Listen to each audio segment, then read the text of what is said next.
Hello and welcome back. Today's video is going to be talking all about POTS, or Postural Orthostatic Tachycardia Syndrome, and it's going to be a little bit, you might say, basic. I'm going to be giving you guys 15 facts about POTS that you may or may not already know about. I know for many, especially in the beginning of their POTS journey, there's not a lot of information out there to be found, and so I've done some digging and research and just wanted to throw out these 15 facts for anyone looking to find out more about Postural Orthostatic Tachycardia Syndrome. So I'm not going to be talking about my personal history in this video with POTS, but let's get right into the list and see if we can find some new facts out about POTS.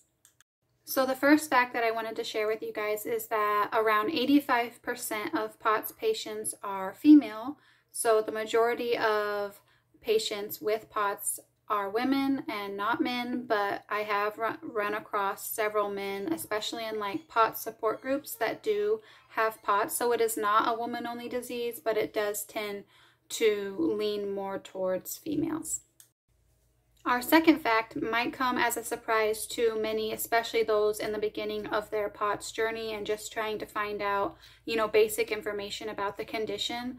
But there are zero approved medications in the treatment of POTS. So if your doctor is recommending a medication for you to treat your POTS, it's not actually specifically FDA approved for the treatment of POTS, but it may have been found to be helpful in people with POTS, but there are actually none designated specifically for the treatment of POTS.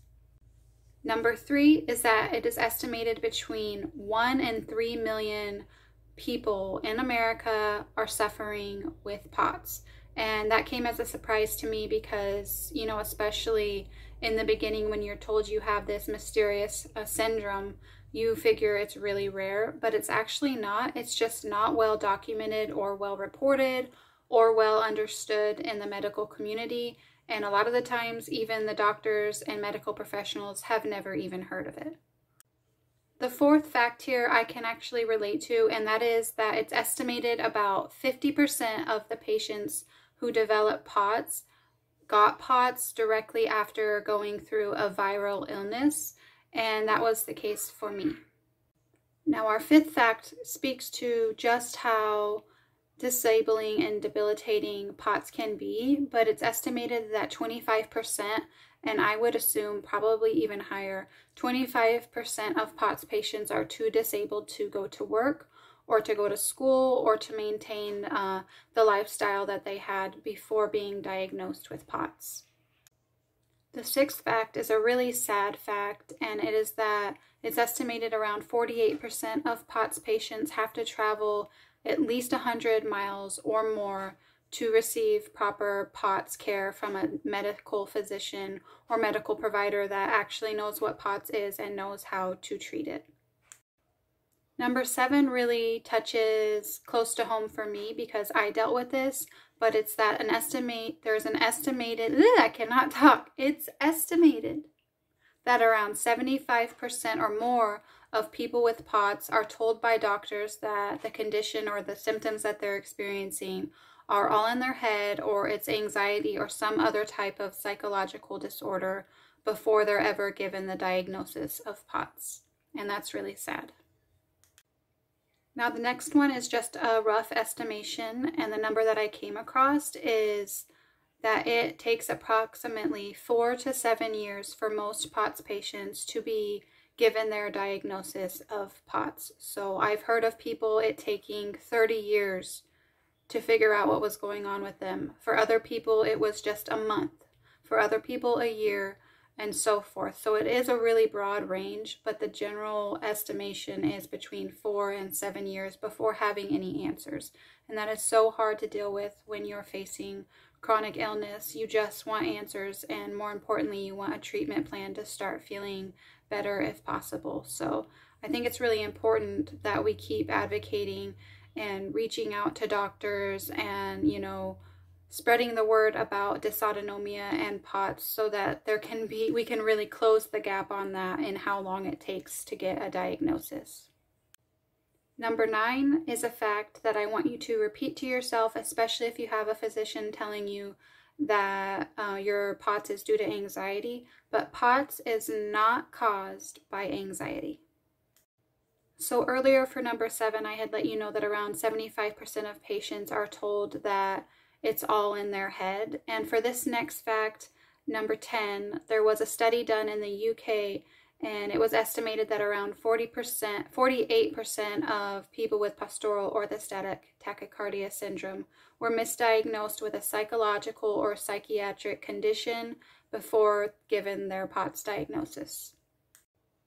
Number 11 touches on the type of doctor who usually or typically diagnoses POTS, and there are several different physicians or medical specialty types that can diagnose POTS, but the most common doctor that diagnoses POTS is actually a cardiologist. Now, number 12 kind of has several different facts within it, but it touches on how your motility or your mobility is affected if you have POTS. And this was, again, a study in the UK, but it found that 23% are wheelchair users, 7% have no impact on their motility, 11% are not allowed to drive, 5% are bedbound, and 54% have are limited in some other way in their daily lives, whether that be not being able to do, household chores, go to school, go to work, etc. So number 13, I think, is really important to understand, and that it takes only 10 minutes to perform orthostatic testing in a doctor's office. So a lot of people are under the misguided belief that it takes all these different tests and these tilt table tests, blood work, whatever the case, to be able to be given a diagnosis of POTS. But that's completely untrue, and the specialist that I went to reaffirmed this to me as well. It only takes about 10 minutes in office doing standing and sitting orthostatic pulse and blood pressure tests to evaluate a person for POTS. My specific doctor, and I know so many others, actually don't even really believe in giving patients tilt table tests because they can be really traumatic for the person, can induce, a ton of symptoms, which, on one hand is good because it's like, oh, clearly they have POTS, but it is completely unnecessary, because if you have POTS and you're standing up without a table, you do not need a table, and your heart rate jumps, depending on your age, 20 to 30 plus beats per minute within 10 minutes of standing for 30 seconds or longer, then you have POTS. And then, of course, the blood pressure readings can give them an idea of if it's more orthostatic intolerance or POTS, or, maybe lead them to think you have hyperadrenergic type POTS because your blood pressure will tend to skyrocket. So 10 minutes is all it takes to get a diagnosis for POTS in most cases. So our number 14 fact is that POTS can affect multiple systems and parts of the body. Now, the name suggests, Postural Orthostatic Tachycardia Syndrome, tachycardia. So it kind of makes people think that, okay, so this person's heart beats faster than normal. And while that's true, because it is an autonomic nervous system disorder, it affects your entire body, because it affects your blood flow, your circulation, and thus, causes brain fog because you're not getting enough circulation and oxygen to your brain. Your pupil dilation, your digestion is severely affected for a lot of POTS patients. The list goes on and on. It is definitely not just tachycardia. My last and probably most important fact regarding POTS is that physician education and research is essential for the betterment of patients and for the betterment of their treatment, and to having them get back to a better quality of life. Physicians have to be educated, and they have to seek this education out for themselves, but we can also advocate for it and to spread awareness in any way that we can about POTS and dysautonomia, so that maybe things can go smoother in the future for POTS patients who currently have it or who are going to get it in the future. And then, just hope that there will be better treatments out there, and maybe even FDA approved medications for POTS for those who have severe cases. For some, maybe it's just a really mild form. But for the overwhelming majority of people that I've seen and interacted with, it affects their daily life physically, emotionally, and mentally. So, I mean, and it's a huge population pool of 1 to 3 million just in America alone. So we really need that doctor support, because it can be really lonely and you just feel kind of helpless when your doctor has no clue what you're dealing with, and a lot of times kind of believes that it's just in your head. So that was the last fact I wanted to say. Physician education is key. I hope you enjoyed this video. It was just something I wanted to do, a little simple, but hopefully it gave you some more knowledge about POTS if that's what you're searching for.